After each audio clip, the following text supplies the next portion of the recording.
Bismillahirrahmanirrahim. Assalamualaikum warahmatullahi wabarakatuh. Waalaikumsalam warahmatullahi wabarakatuh. Alhamdulillah wassalatu wassalamu ala Rasulillah wala haula wala quwata illa billah. Asyhadu an la ilaha illallah wa asyhadu anna Muhammadar Rasulullah.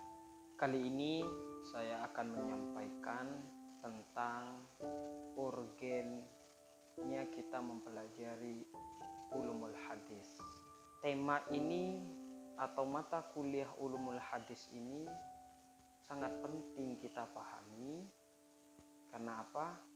Karena tanpa hadis kita bisa tidak maksimal dalam melaksanakan praktik-praktik ibadah.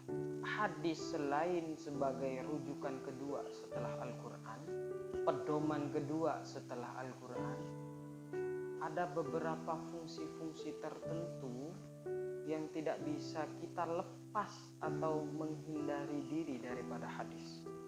Sehingga dengan demikian hadis ini sangat penting setelah Al-Quran. Wajib kita pelajari Al-Quran, begitu pula kita juga wajib mempelajari hadis atau ulumul hadis. Nah sekarang, setidaknya ada 3 poin kenapa kita wajib mengetahui ulumul hadis atau mempelajari ulumul hadis. Yang pertama, Nabi Muhammad SAW berperan sebagai mufassir, sebagai penjelas terhadap ayat-ayat Al-Quran. Sebagaimana Allah katakan di dalam ayat Al-Qurannya, wa anzalna 'alaika dzikra litubayyana linnas, dan kami menurunkan kepadamu Muhammad adz-dzikrah, nama lain daripada Al-Quran, litubayyana linnas, agar kamu wahai Muhammad menjelaskan ayat-ayat Al-Quran itu, adz-dzikrah itu, kepada sekalian manusia. Dengan demikian, hadis itu sangat penting kita pelajari. Yang pertama karena hadis sebagai penjelas Al-Quran. Karena Nabi Muhammad itu penafsir pertama terhadap Al-Quran. Tidak ada yang paling berhak menafsirkan Al-Quran kecuali Nabi Muhammad yang paling pertama. Baru ulama-ulama tertentu yang memahami hadis-hadis. Sehingga dengan demikian, karena hadis penjelas bagi Al-Quran, maka kita perlu mempelajari ulumul hadis. Tanpa hadis kita bisa salah memahami Al-Quran. Atau bisa jadi tanpa hadis praktik ibadah kita ini tidak sebagaimana yang dikehendaki oleh Al-Quran. Nah, antara Al-Quran dan hadis tidak bisa dipisah.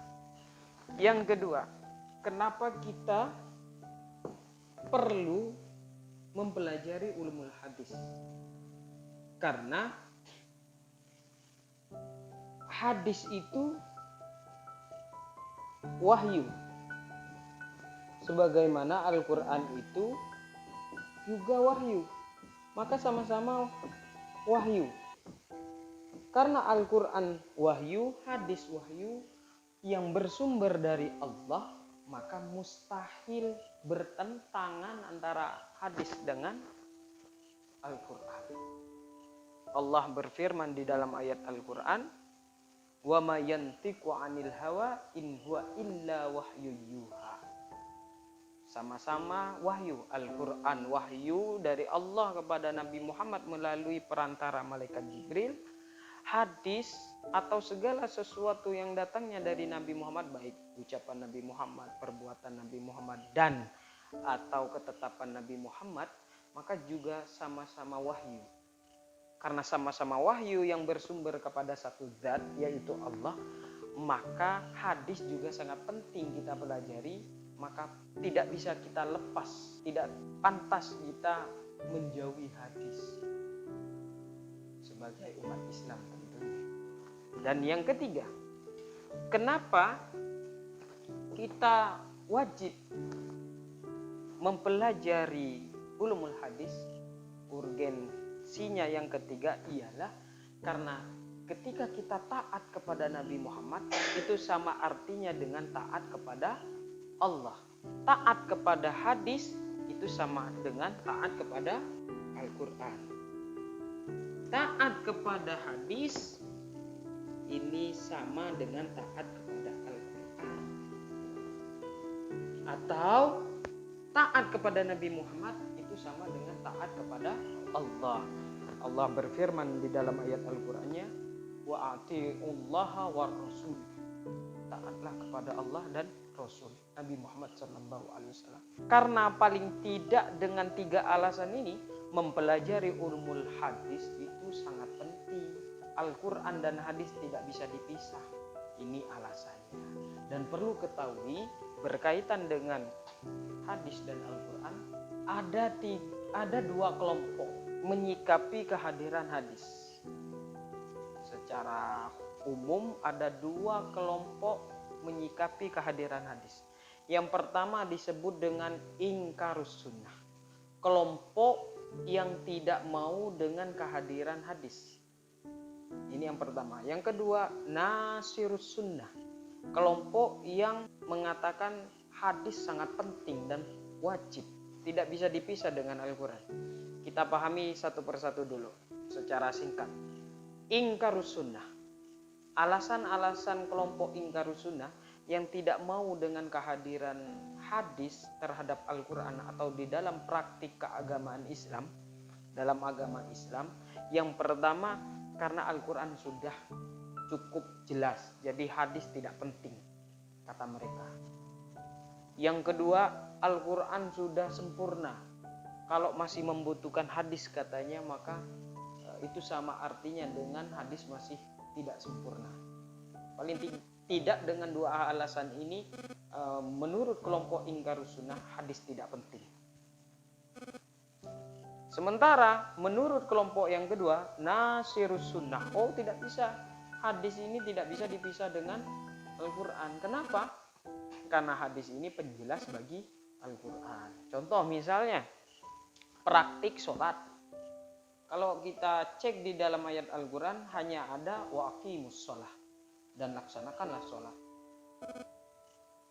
Sifatnya seperti apa sholat itu? Praktik sholatnya bagaimana? Nah, itu kan di dalam ayat Al-Quran tidak dijelaskan. Dijelaskannya di dalam hadis.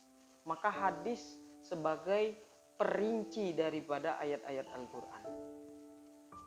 Sebab itu sebenarnya tidak bisa dipisah antara hadis dengan Al-Quran. Jangan mencoba-coba untuk membeda-bedakan antara hadis dengan Al-Quran. Karena dua-duanya ini sama-sama wahyu yang bersumber dari satu zat, yaitu Allah. Walaupun ya tentu ya Al-Quran lebih tinggi nilainya daripada hadis. Karena Al-Quran itu lafaz dan maknanya dari Allah. Nabi Muhammad hanya sebagai penerima. Kalau hadis kadang-kadang lafaz dan maknanya memang dari Nabi Muhammad, sehingga berbeda hasilnya Al-Quran dengan hadis, walaupun sama-sama wahyu. Nah, ini yang bisa saya sampaikan. Semoga bisa kita pahami dengan baik dan sempurna. Wabillahi taufiq wal hidayah. Wassalamualaikum warahmatullahi wabarakatuh.